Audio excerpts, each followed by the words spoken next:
Welcome to the platform of employment class once again. एक बार फिर से आप सबका स्वागत है पूरे दिल से आपके अपने YouTube channel the employment class में। हम लोग आज क्या करने वाले हैं, हम लोग आज टेंस के प्रीवियस ईयर क्वेश्चंस करने वाले हैं। आपको लगेगा कि टेंस के क्वेश्चन नहीं, ये तो वर्ब के क्वेश्चन है। हाँ, बिल्कुल सही समझिएगा। वैसे प्रीवियस ईयर क्वेश्चंस जो टेंस और वर्ब से मिला करके एग्जाम्स में पूछे गए हैं आपसे, उसको आज हम लोग करेंगे ताकि अगले क्लास में जब हम लोग वर्ब के क्वेश्चंस को करें, सारे प्रैक्टिस को करें, आज से पहले जितने भी वर्ब्स के आए हुए मैक्सिमम क्वेश्चन है 2016 से अपडेट, 2016, 17, 18, 19, 20, 21, 22, 23, 24, 25 वर्ब्स के जितने भी क्वेश्चंस मोस्टली आपके एग्जाम्स में पूछे गए हैं टेंस के साथ, वो सारे हम लोग करेंगे। लेकिन आज जो हम लोगों का क्लास है ना, वो टेंस प्रीवियस क्वेश्चंस का तो है, लेकिन हम आपसे कॉन्सेप्ट चेक करना चाहते हैं कि आप वर्ब के कॉन्सेप्ट को समझ पाते हैं कि नहीं, जो टेंस से जुड़ा हुआ होता है। जो टेंस यानी काल, पास्ट, प्रेजेंट, फ्यूचर के किसी भी फॉर्म में, जो भी 12 फॉर्म है उससे जुड़ा हुआ होता है। अगर आप वर्ब को अच्छे से समझ जाते हो ना, तो फिर टेंस को समझने में किसी को परेशानी नहीं होती है। तो चलो इसको शुरू करते हैं। और एग्जाम्स में क्वेश्चन आता है इसमें, तो फिर बच्चा फंसता है और आसान क्वेश्चन गलत करके आ जाता है। इसलिए इसको सीखना जरूरी है, क्योंकि अगर तुमको इस पे कॉन्सेप्ट नहीं मजबूत होगा ना, तो फिर तुमको टेंस भी एग्जाम में नहीं बन पाएगा। तो टेंस को एग्जाम में बनाने के लिए इसको सीखना जरूरी है बेटा। तो पहला क्वेश्चन क्या है, डू यू डैश टी, क्या तुम चाय पीते हो? तो कौन सा ऑप्शन सही होगा? और कॉन्सेप्चुअली समझते हैं। अगर डू दिख गया ना, डू का कोई भी फॉर्म दिख गया, डू का फॉर्म क्या होगा? डू होगा, डिड होगा, डज होगा। इस प्रकार से डू का कोई भी रूप दिख गया, डू का कोई भी फॉर्म दिख गया, तो डू बोलता है कि मेरे साथ हमेशा V1 का प्रयोग होता है, वर्ब 1 का प्रयोग होता है। ठीक है बेटा, डू क्या बोलता है कि मेरे साथ हमेशा वर्ब के फर्स्ट फॉर्म का प्रयोग होता है। और V1 होता है क्या? वर्ब का ओरिजिनल रूप, है ना। यानी डू की फैमिली बोलती है कि अगर हम लोग आ गए तो हम लोग वर्ब के ओरिजिनल फॉर्म को ही रहने देंगे, यानी वर्ब के फर्स्ट फॉर्म को ही रहने देंगे, उसको चेंज नहीं होने देंगे। तो यहां पे है, अगर डू है तो इन चारों में से तुमको सिर्फ चेक करना है कि वर्ब का ओरिजिनल फॉर्म कौन है और उसी को यूज करना है, और किसी भी ऑप्शन के पास नहीं जाना है। तो आंसर होगा डू यू ड्रिंक टी, क्या तुम चाय पीते हो? Do you drink tea. अगले क्वेश्चन को देखो तो क्या कहता है। तो तुम्हारा अगला क्वेश्चन कहता है मेरा बेटा कि दे डैश वेटिंग फॉर मी। अब देखो, दे डैश वेटिंग फॉर मी। अब यहां वर्ब में आईएनजी दिखा। जब कभी भी वर्ब में आईएनजी दिखेगा ना बेटा, यानी वर्ब प्लस आईएनजी, तो इसको कहते हैं हम लोग वर्ब का फोर्थ फॉर्म, वर्ब का चौथा फॉर्म, फोर्थ फॉर्म। ये क्या दिखाता है? ये दिखाता है किसी भी प्रेजेंट घटना को, जो घटना अभी जारी है, जो घटना अभी हो रही है, ये दिखाता है वर्ब का फोर्थ फॉर्म। ये वो उसको दिखाता है, किसको? प्रेजेंट कॉन्टिन्यूअस टेंस को, या किसी भी तरह के कॉन्टिन्यूअस टेंस को, जो टेंस कंटिन्यू है, यानी जो घटना अभी जारी है, उसको दिखाता है वर्ब का फोर्थ फॉर्म। देखो, हम लोग पढ़ तो वर्ब रहे हैं, लेकिन वहां से लिंक हो रहा है कंटिन्यूअस फॉर्म टेंस का, है ना, प्रेजेंट कॉन्टिन्यूअस टेंस या पास्ट कॉन्टिन्यूअस टेंस या फ्यूचर कॉन्टिन्यूअस टेंस। तो वर्ब अगर हमारा क्लियर हो जाएगा तो कॉन्टिन्यूअस टेंस या इंडेफिनिट टेंस या पास्ट परफेक्ट टेंस या प्रेजेंट परफेक्ट, किसी भी तरह का टेंस जो वो 12 पढ़ना है, वो भी हम लोगों को क्लियर हो जाएगा अगले क्लास में। ठीक है बेटा। तो वर्ब प्लस आईएनजी जब भी दिखे तो ये V4 होता है, यानी वर्ब का फोर्थ फॉर्म। और इससे पहले हमेशा या तो इज आएगा, या तो एम आएगा, या तो आर आएगा, बस, है ना। या तो इज आएगा, या तो एम आएगा, या तो आर आएगा। ठीक है। तो यहां पे देखो, अब यहां पे सर क्या आएगा? दे का मतलब एक से अधिक लोग हैं, एक से अधिक लोग के लिए इज नहीं आ सकता, वॉस नहीं आ सकता। और विल तो वी प्लस आईएनजी के साथ है ही नहीं, या तो इज है, या तो एम है, या तो आर है। विल तो सर है ही नहीं, तो बचा क्या यहाँ पे? आर। यहाँ पे इज इसलिए नहीं आया क्योंकि बहुवचन के साथ, यानी दे, यानी प्लूरल प्रोनाउंस के साथ इज का प्रयोग नहीं होता, और उसी प्रकार वॉस का प्रयोग नहीं होता। तो ले दे करके क्या बचा? Are. They are waiting for me, वो लोग मेरा इंतजार कर रहे हैं। क्लियर है ना यहां तक? चलो अगले क्वेश्चन को देखो। ऐसे सोचोगे ना, कॉन्सेप्ट मजबूत हो जाता है ना। सब क्वेश्चन को सोचते हुए। She dash not want to go, अब यहाँ पे she do not want to go, she does not want to go, she did not want to go, she has not want to go. मेरे बेटा एक बात समझना, कभी भी अगर तुमको ही दिख जाए या शी दिख जाए या इट दिख जाए या किसी का भी नेम दिख जाए, जैसे सोहन, मोहन, रानी, राजू, है ना, तो इनके साथ हमेशा किसका प्रयोग होता है? V+5 का प्रयोग होता है, यानी वर्ब के 5th फॉर्म का प्रयोग होता है। अगर कभी भी ही, शी, इट या किसी का नाम दिख जाए तो इसके साथ हमेशा वर्ब के 5th फॉर्म का V5 का प्रयोग करते हैं। सर V5 है क्या? V5 है क्या बेटा? यानी वर्ब 1 के साथ जब S लग जाता है, ओरिजिनल वर्ब के साथ जब S लग जाता है तो उसको V5 कहते हैं। जैसे तुम समझो, हमने लिखा ओरिजिनल वर्ब ईट, इसके साथ S लगा के इसको ईट्स बना दिया तो ये V5 बन गया। ये क्या बन गया बेटा? V5 बन गया। हमने लिखा स्लीप, अब इसी V1 में S लगा दिया तो ये V5 बन गया। और इस V5 का प्रयोग कहाँ होता है? तो ही के साथ, शी के साथ, इट के साथ और किसी भी व्यक्ति के नाम के साथ, नेम के साथ, है ना। तो यहाँ पे शी है तो तुरंत आपके दिमाग में एग्जाम्स में आना चाहिए कि अच्छा शी है तो शी के साथ तो हमेशा वर्ब के 5th फॉर्म का प्रयोग होता है। यानी डू का जब प्लूरल करते हैं तो क्या, सॉरी सिंगुलर करते हैं तो क्या आता है? डज, है ना। यानी डू में एस हम लगा करके, एस कैसे लगता है? ई के साथ, तो डू से क्या बनेगा? Does. She does not want to go, वो नहीं जाना चाहती। डू तो हो नहीं सकता क्योंकि थर्ड पर्सन है, थर्ड पर्सन के साथ डू लगेगा नहीं, वर्ब का 5th फॉर्म लगेगा। डिड इसलिए नहीं लगा क्योंकि पास्ट टेंस सेंटेंस दिखा नहीं रहा है। She did not want to go, तो फिर यहाँ पे पता नहीं चल रहा है कि ये पास्ट टेंस। और टू गो का मतलब जाना नहीं चाहती, टू गो मतलब अभी जाना नहीं चाहती है, यानी ये पास्ट में तो बात कर ही नहीं रहा। और हैज का प्रयोग यहाँ पे करेंगे नहीं। हैज का प्रयोग, हैव का प्रयोग, हैज बीन का प्रयोग, हैव बीन का प्रयोग, हैज बीन के साथ सिंस या फॉर का प्रयोग, हैव बीन के साथ सिंस या फॉर का प्रयोग, सब आज ही सीखेंगे हम लोग, है ना। क्लास ज्यादा लंबा नहीं होगा, लेकिन हम क्या करते हैं कि कम समय के अंदर आपको ज्यादा नॉलेज देने की कोशिश करते हैं, आपके कॉन्सेप्ट को मजबूत करने की कोशिश करते हैं। ही डैशेस मैथमेटिक्स, सर ही है यानी थर्ड पर्सन है, और हमको मालूम है कि अगर थर्ड पर्सन है तो फिर इसके साथ लगेगा V5। क्या लगेगा बेटा? वर्ब का 5th फॉर्म। तो टीच के साथ S लगना चाहिए था, ये है टीच के साथ S, है ना, S। अच्छा, थर्ड वाला टीचिंग क्यों नहीं होगा? क्योंकि अभी हम लोग सीखे थे सर कि V4 के पहले एम इज आर का प्रयोग होता है। यहाँ पे टीचिंग अगर हम लगा दें तो पहले कहीं पर भी मेरे को एम इज आर दिख ही नहीं रहा था सेंटेंस के स्ट्रक्चर पे। बात समझ पे आ रही है ना।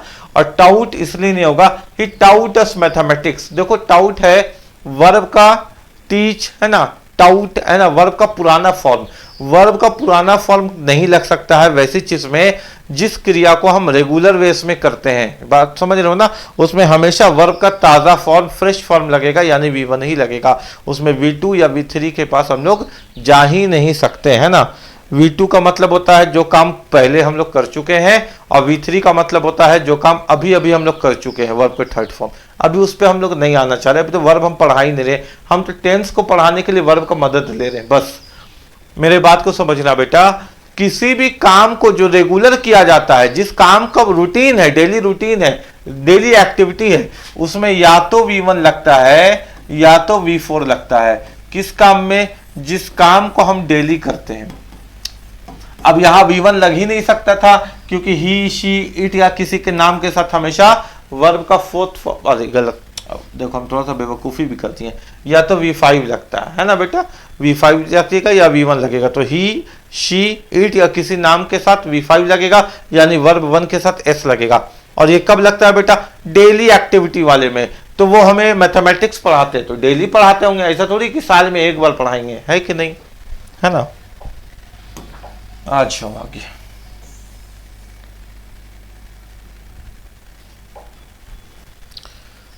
आई डू नॉट डैश हर, ये तो ऑप्शंस बता रहा है कि नीचे ऑप्शंस है। I do not, sir do आ गया, और डू तो बोलता है कि मेरे परिवार से कोई भी आ जाए, हमेशा V1 का प्रयोग होगा ओरिजिनल वर्ब का। तो आई डू नॉट बिलीव हर, आई आए, ही आए, शी आए, इट आए, कोई भी आए, डू बहुत स्ट्रॉन्ग पावरफुल शब्द है। डू बोलता है कि अगर मैं आ गया तो फिर किसी भी वर्ब को चॉइस करने के लिए नहीं दूंगा। डू डिड डस बोलता है कि अगर मैं आ गया तो हमेशा तुमको वर्ब का फर्स्ट फॉर्म ही रखना पड़ेगा। ठीक हो गया है ना। तो I do not believe her, मैं उस पर विश्वास नहीं करता, I do not believe her. अब जरा इसको देखो, सेंटेंस क्या कहता है, we dash English in the class, हम लोग इंग्लिश सीखते हैं क्लास में, we dash English in the class. We is learning, sir is तो लग ही नहीं सकता क्योंकि वी प्लूरल है, तो प्लूरल के साथ इज थोड़ी ना लगता है, इज तो सिंगुलर आदमी के लिए साथ लगता है। वी हैव बीन लर्निंग, देखो बेटा हैव बीन या हैज बीन जब भी आएगा ना तो सेंटेंस के अंदर सिंस या फॉर आना चाहिए। आगे में सेंटेंस के साथ में आगे में सिंस या फॉर आना चाहिए। अगर सेंटेंस में तुमको सिंस या फॉर नहीं मिला तो फिर याद रखना कि उस सेंटेंस में हैज बीन या हैव के साथ बीन का प्रयोग हम लोग कर ही नहीं सकते। आसान हो गया ना मेरा बेटा, कि अगर किसी सेंटेंस में सिंस या फॉर होना चाहिए तो सेंटेंस में हैज बीन या हैव बीन भी होना चाहिए। ठीक है, दोनों एक दूसरे का जोड़ा है ना। तो सर हैव बीन कैसे लगाए, सेंटेंस में सिंस या फॉर है ही नहीं। हैज बीन कैसे लगाए, सेंटेंस में सिंस या फॉर है ही नहीं। अपने पास बचा we are learning English in the class, हम लोग सीख रहे हैं इंग्लिश क्लास में। और देखो आर लर्निंग, ये क्या दिखाता है बेटा, जो काम अभी कंटिन्यू हो रहा है, जारी है। तो हम लोग अभी सीख रहे हैं ना, अभी काम हम लोग का कंटिन्यू है ना, तो लर्निंग का ही प्रयोग होगा। और आईएनजी जब भी आता है तो एम इज आर के साथ आता है, वी प्लूरल है तो इसके साथ तो आर ही आना चाहिए। क्लियर है ना बेटा, है ना। हाँ, मन में तुम्हारे सवाल में आएगा वर्ब भी तो आता है सर, हाँ बिल्कुल वर्ब भी आता है, एम इज आर वर्ब।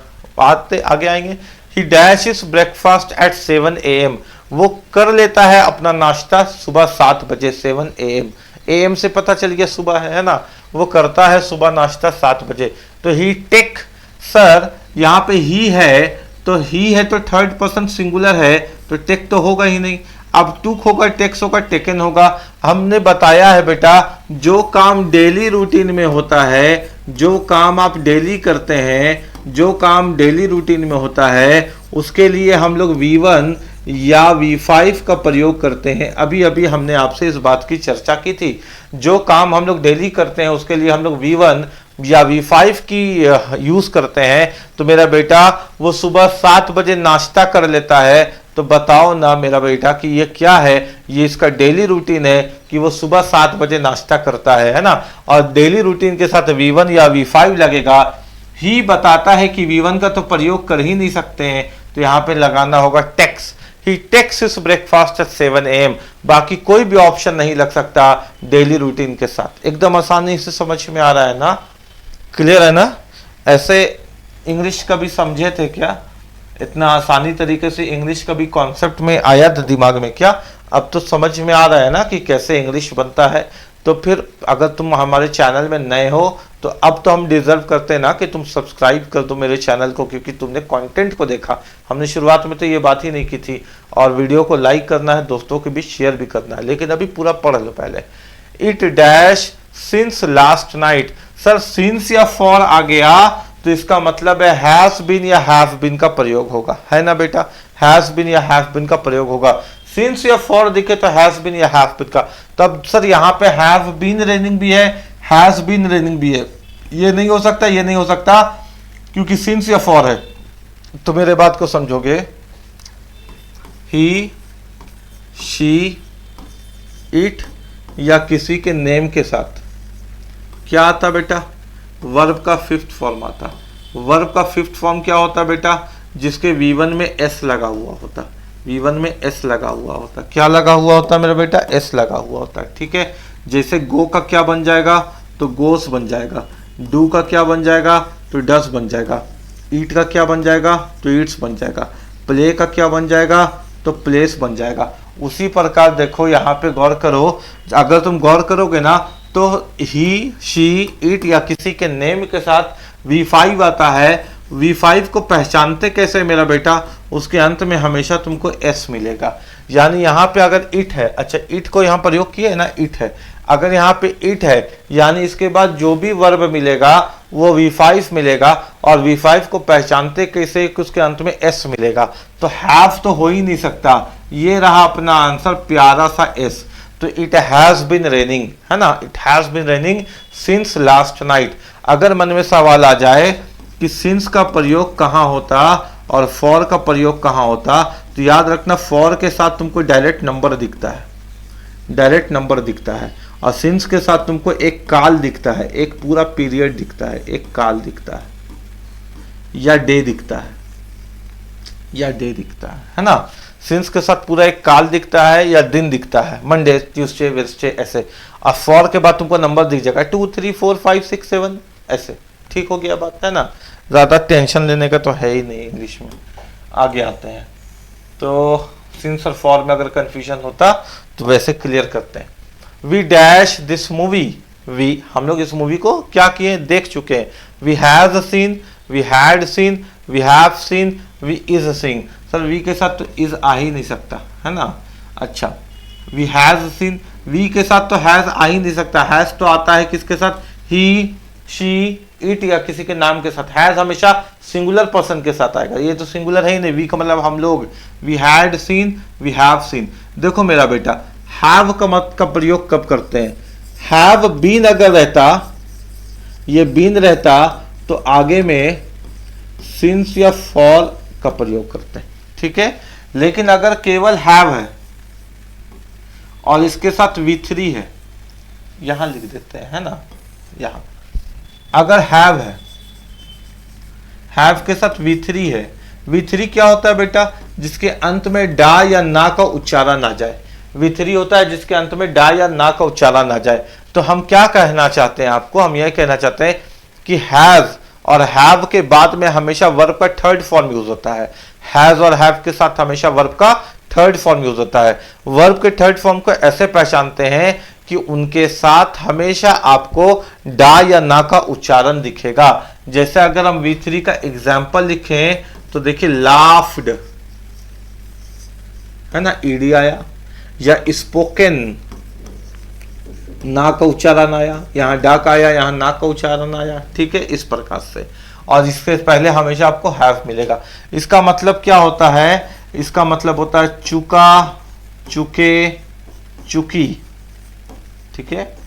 जो काम आप परफेक्टली कर चुके, जो काम आप पूरी तरीके से कंप्लीट कर चुके, उसके साथ हैज या हैड के साथ थर्ड फॉर्म का प्रयोग होता है। इसका मतलब होता है कि हम लोग इस काम को कर चुके।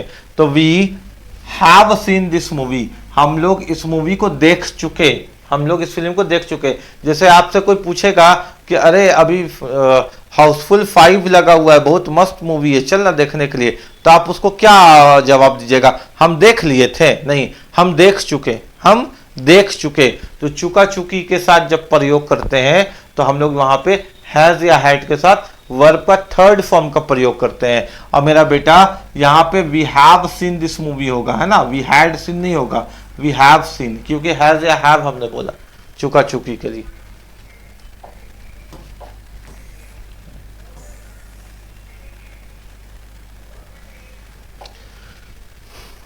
I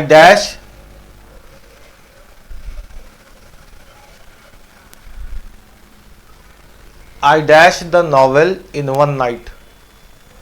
I dash the novel in one night. Option क्या क्या है? I am finished the novel in one night. I finished the novel in one night. I are finishing. I do finishing. देखिए, जो काम आप एक रात बोलता है ना कि मैंने एक रात में नॉवल को खत्म कर दिया, है ना। Am finished, I am finished का मतलब तो होगा मैं ही खत्म हो गया। जैसे आप लड़का है तो क्या बोलेगा, आई एम अ बॉय, मैं एक लड़का हूं। आई एम अ गर्ल, मैं एक लड़की हूं। आई एम फिनिश्ड, मैं खत्म हूं। आप नहीं खत्म है भाई, आपने नॉवल को खत्म किया। आई आर फिनिशिंग, आई के साथ तो आर लग ही नहीं सकता, सिंगुलर के साथ आर कैसे लग जाएगा, आई के साथ तो हमेशा एम। आई डू फिनिशिंग, सर डू तो बोलता है कि मेरे बाद ये सब हो ही नहीं सकता, मेरे बाद जब भी आएगा तो V1 आएगा। डू तो बोलता है कि मेरे बाद जब भी आएगा तो V1 आएगा। तो सही सेंटेंस क्या बचा, I finished the novel in one night, मैंने खत्म किया नॉवेल को एक रात में। ठीक हो गया बात।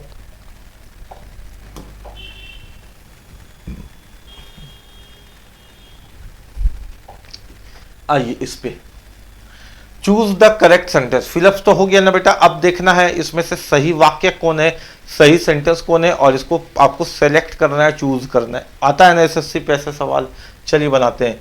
आई हैव बीन स्टडिंग इंग्लिश, सर हैव बीन के साथ तो सिंस या फॉर आएगा, गलत है। I have been studying English, सर हैव बीन के साथ सिंस या फॉर आएगा, गलत है। I have been studying English since 2 years, यहां देखिए I have been studying English for 2 years, दोनों में से कौन सा सही होगा? हमने आपको बताया बेटा कि जब भी सिंस या फॉर में कंफ्यूजन हो जाए ना, अगर सिंस या फॉर के पास नंबर है 1 2 3 4 5 6 7 8 ऐसे नंबर है तो हमेशा फॉर का यूज करेंगे, और यहाँ पे 2 है, 2 1 2 3 4 तो हमेशा फॉर का प्रयोग करेंगे। कोई आदमी कितना भी समझाता है, आपको दिक्कत होता है ना समझने में, सिंस या फॉर कितना उसको ऐसे करके स्ट्रक्चर बना करके फॉर्मूला से बनाता है। हमने आपको कितने प्यार से बताया, अरे सब जाने दो, अगर नंबर दिखे तो फॉर लगा दो, नंबर नहीं दिखे तो सिंस लगा दो, कितना अच्छा से बताया। अगर मान लीजिए यहाँ पे रहता 2010 तो फिर ये नंबर नहीं था बेटा, 2010 कोई नंबर नहीं है, ये पूरा पीरियड है जिसमें जनवरी भी है, फरवरी भी है, मार्च भी है, अप्रैल भी है, मई जून जुलाई से दिसंबर तक है, तब यहाँ पे सिंस लगेगा, है ना मेरा बेटा, सिंस 2010। लेकिन खाली नंबर रहेगा तो फॉर लगेगा। ठीक हो गया बात, है ना? कितना आसान तो है कि नहीं? आज यहाँ पे करेक्ट सेंटेंस को पकड़ो। She has tell me the secret, she has told me the secret, she tell me the secret, she telling me the secret. देखो बेटा टेलिंग आ गया, इससे पहले एम इज आर आना चाहिए था, यहाँ पे टेल आ गया तो सर शी के साथ तो एस आना चाहिए था, शी टेल्स होता तो होता, अगर सही होता गलत होता अलग बात है, स्ट्रक्चर तो यही होना चाहिए था। यहाँ देखो शी हैज टेल, सर अभी अभी आप बताए थे कि हैज या हैव के साथ हमेशा वर्ब का थर्ड फॉर्म यूज करते हैं, और इसके उच्चारण में या तो डा आता है या तो ना आता है। यहां पे हैज के साथ टेल, ये कैसा वर्ब का थर्ड फॉर्म है कि टेल में ला का उच्चारण आ रहा है, तो ये तो थर्ड फॉर्म है ही नहीं, ये तो फर्स्ट फॉर्म है टेल। बात समझ में आ रहा है ना?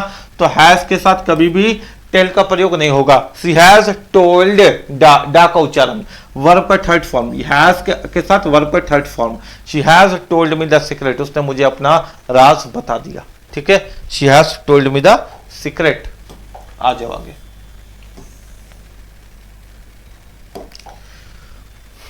Children swim in this river, children swims in this river. देखो मेरा बेटा, children will swimming in this river, sir ING जब भी आता है ना, इससे पहले एम इज आर का प्रयोग होता है। ये भैया विल कहां से आ गया? दिमाग में तो फिक्स रखना है ना बातों को।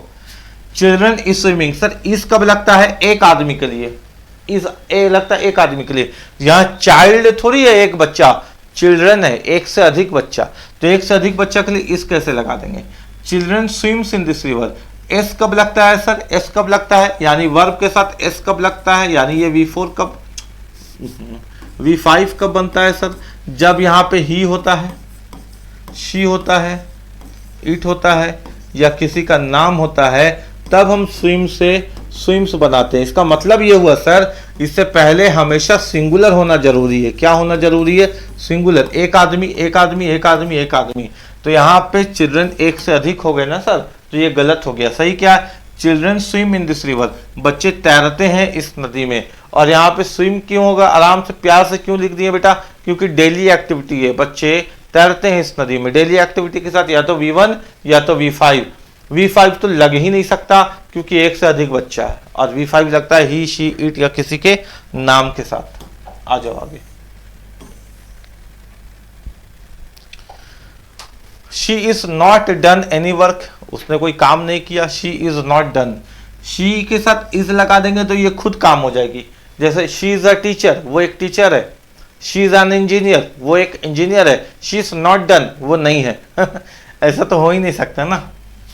ठीक है, she is not does any work, ये भी नहीं हो सकता शी के साथ इज लगा करके कोई काम। शी के साथ इज लगाएंगे तो वो लड़की के बारे बताना पड़ेगा। ठीक है, और यहाँ पे काम के बारे बताना है। She not doing any work. अब यहाँ पे जो नॉट होता है ना बेटा, नॉट को हमेशा पहचानना कि नॉट एक निगेटिव शब्द है, और नॉट जो निगेटिव शब्द है ना, इसका प्रयोग हमेशा सेंटेंस के तीसरे स्थान में होता है। इसके प्रयोग हमेशा तीसरे स्थान में होता है। जैसे अगर हम लिखें आई एम नॉट गोइंग, यानी सेंटेंस के स्ट्रक्चर के तीसरे स्थान में।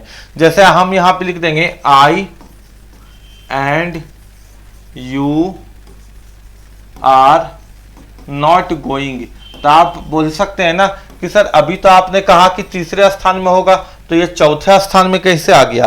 तो हम आपको क्या बोलेंगे कि मेरा बेटा ही चौथे स्थान में नहीं है। देखो ना, subject, helping verb, negative word, subject, helping verb, negative word, यानी स्ट्रक्चर के तीसरे स्थान में होता है। नॉट का प्रयोग हमेशा स्ट्रक्चर के थर्ड प्लेस में करते हैं। ये सेकंड प्लेस में कैसे आ गया? नॉट नेगेटिव प्रयोग हमेशा स्ट्रक्चर के subject verb not, subject verb not, है ना। तो she is not doing any work, सर आईएनजी लगा हुआ है, आईएनजी से पहले इज आना चाहिए, तो इज बिल्कुल आया है ना। पहले सटा हुआ इज नहीं आया इसलिए क्योंकि नॉट का प्रयोग सेंटेंस के तीसरे स्थान में होना था।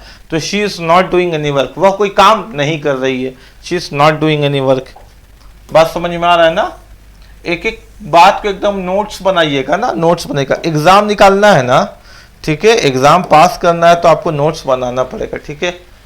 और गारंटी देते हैं कि एग्जाम निकल जाएगा। इतना मजा आएगा ना एग्जाम देने में। एक बार तुमको हम अच्छे से पढ़ा दिए ना, और एक बार तुम मेरे से इत्मीनान से पढ़ लिए ना, तो फिर इतना मजा आएगा ना तुमको पढ़ने में, एग्जाम देने में, कि तुम्हारा सीना का धड़कन, हार्ट बीट तेज हो जाएगा। तुमको वहां पे यकीन हो जाएगा कि अब मेरा एग्जाम निकल रहा है, अब हमको कोई नहीं रोक रहा, वहां पे यकीन हो जाएगा।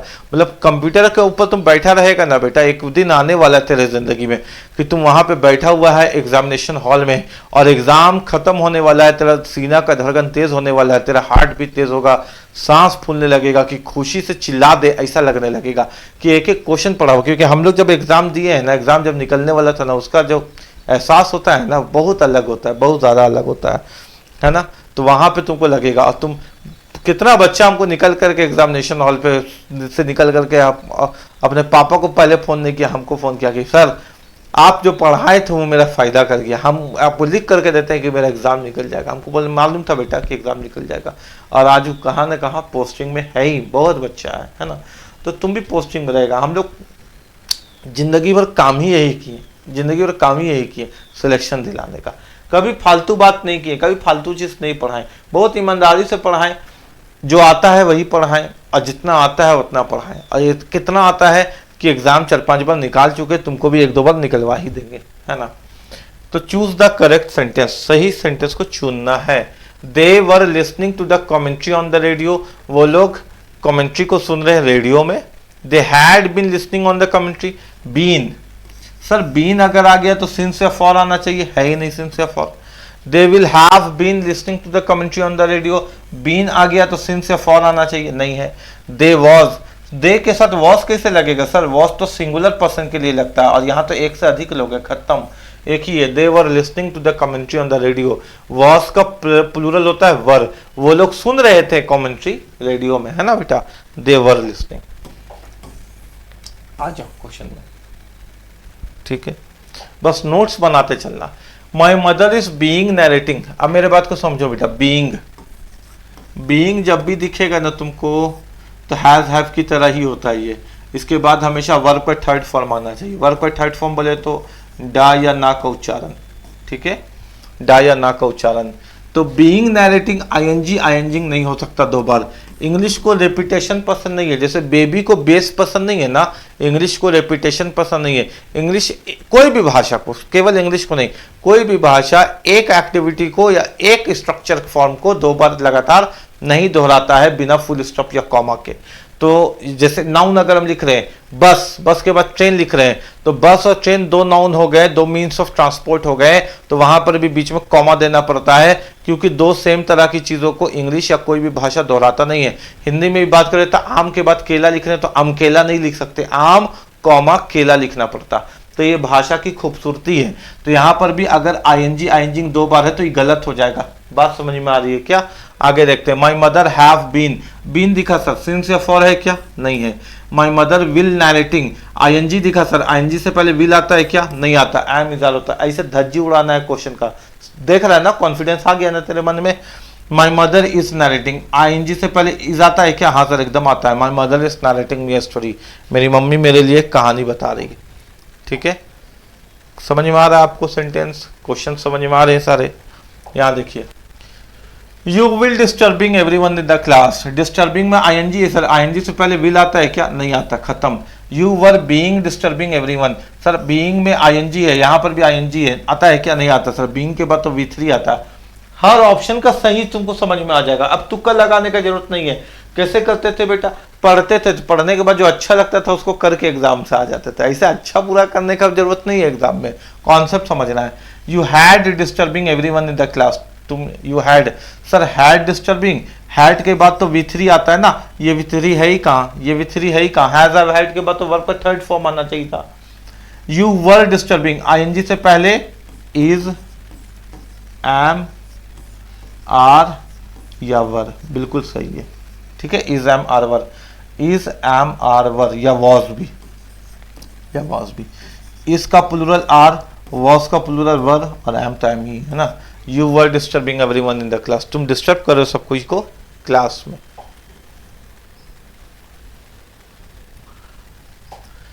ही asked the same question many times, वो पूछ रहा है बार बार एक ही सवाल को बहुत बार, होता है ना कोई बच्चा ऐसा। He had asking the same questions many time, नहीं सर गलत हो गया। He does ask the same question many times, he does ask the same question many times, he does ask. He asking के साथ विल तो हो ही नहीं सकता। He does ask the same question, देखो डज का मतलब होता है काम करना, आस्क का मतलब होता है काम करना। दो वर्ब एक साथ कैसे होंगे, है ना? डू योर वर्क, तुम अपना काम करो, डू का मतलब होता है करना, आस्क का मतलब होता है पूछना, करना पूछना, करना पूछना, एक साथ दो वर्ब नहीं आ सकते। ठीक है, तो ही asked the same question many times, वो पूछता है। और हमने तुमको बताया है ना मेनी टाइम्स यानी उसकी आदत है, और आदत के साथ वर्ब डायरेक्ट आ जाता है, आदत के साथ हेल्पिंग वर्ब को जरूरत नहीं होता है, वर्ब डायरेक्ट आ जाता है। He asked the same questions many times, आदत है उसका, डायरेक्ट लिखो। Do you studies in this school, do आ गया, डू बोला, अरे वर्ब तुम अपने आप को बदला का है, डू डस डिड बोलता है, हम तो बदलने नहीं देंगे भैया, तुमको ओरिजिनल फॉर्म में ही रहना पड़ेगा। डू यू स्टडिंग, डू बोला, अरे तुम स्टडिंग क्यों बन रहे हो, अपने पे टिके रहो ना, हम आ गए हैं ना, डू है ना यहाँ पे, डू बोलता है वर्ब तुम ओरिजिनल फॉर्म में रहेगा। Do you study in this school, खत्म कहानी। डिड का भी वही बात है, डू डिड डज, डिड है तो स्टडीड नहीं लगेगा, है ना बेटा। डू हो गया, डिड हो गया, डज हो गया, चिल्ला चिल्ला के बोलता है V1 V1 V1 V1 V1, कोई भी आदमी रहे, ही रहे, शी रहे, इट रहे, नाम रहे, दे रहे, वी रहे, कोई भी आदमी रहे, मोहन सोहन दोनों रहे, कोई भी आदमी रहे, डू डिड डज बोलता है वर्ब का ओरिजिनल फॉर्म चाहिए, मतलब चाहिए, है ना। तो do you study in this school, ये होना चाहिए क्वेश्चन का आंसर। ठीक है, इसको देखो जरा। Did he reads story books, क्या वो पढ़ता है story book? Does you read story book, do you read story book. देखो डू का फैमिली से आ गया, ये बोला अरे तुम एस क्यों लगाया, बोला ही के वजह से, ही के वजह से एस लगा दिए मालिक, तो डू फैमिली से डिड बोला, हम आ गए हैं ना। डू डिड डज, अब जब हम लोग आएंगे ना तो हम लोग को वर्ब ओरिजिनल चाहिए, तुमको समझ में नहीं आ रहा है, बोला नहीं सॉरी गलती हो गया।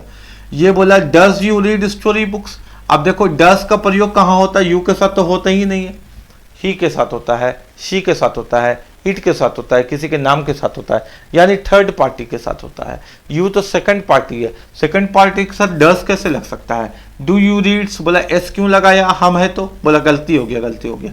Do you read story books, हाँ क्या तुम स्टोरी बुक्स पढ़ते हो। ये जब भी डू फैमिली से आ जाए verb should be original form, है ना, should be in original form. Clear है क्या, इजंट इट क्लियर और नॉट। ये क्वेश्चन को देखो, success dash on hard work, कामयाबी कड़ी मेहनत पे डिपेंड करती है, तो क्या होगा यहाँ पे डिपेंड्स होगा, क्यों, क्योंकि थर्ड पर्सन है ना, तुम एस लगा कर देख करके गड़बड़ा मत जाना, ये थर्ड पर्सन सिंगुलर ही है।